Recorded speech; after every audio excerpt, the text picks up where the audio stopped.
Di video ini Ana akan melanjutkan materi tentang Masyatul Insan, di mana di video sebelumnya sudah dibahas 2 poin, yaitu Hajatul Uluhiyah dan Ghoriza. Di video kali ini Ana akan membahas poin yang ketiga, yaitu tafkir atau berpikir. Manusia Allah karuniakan akal untuk bisa berpikir.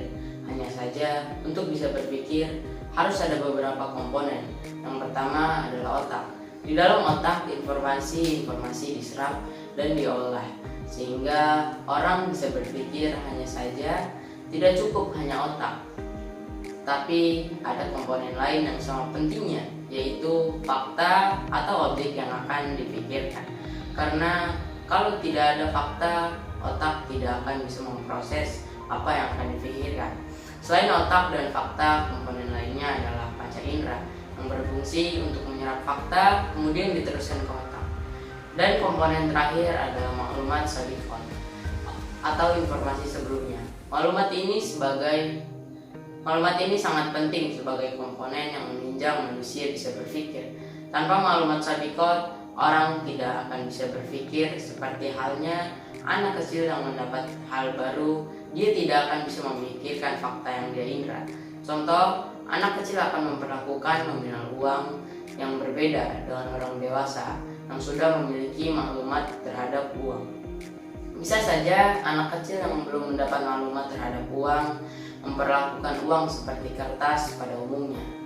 Bahkan bisa saja dia menyobek atau membuangnya. Tetapi ketika anak kecil tersebut kita berikan maklumat terkait uang, maka baru dia bisa berpikir dan memperlakukan uang seperti halnya orang dewasa. Jadi berpikir adalah proses mengaitkan fakta dan maklumat sabiqah yang diserap oleh panca indera dan diproses di dalam otak sehingga menghasilkan kesimpulan. Jadi manusia baru bisa berpikir kalau terdapat 4 komponen berpikir, yaitu memiliki otak, menyerap fakta, memiliki panca indera, dan mendapat maklumat sabiqah.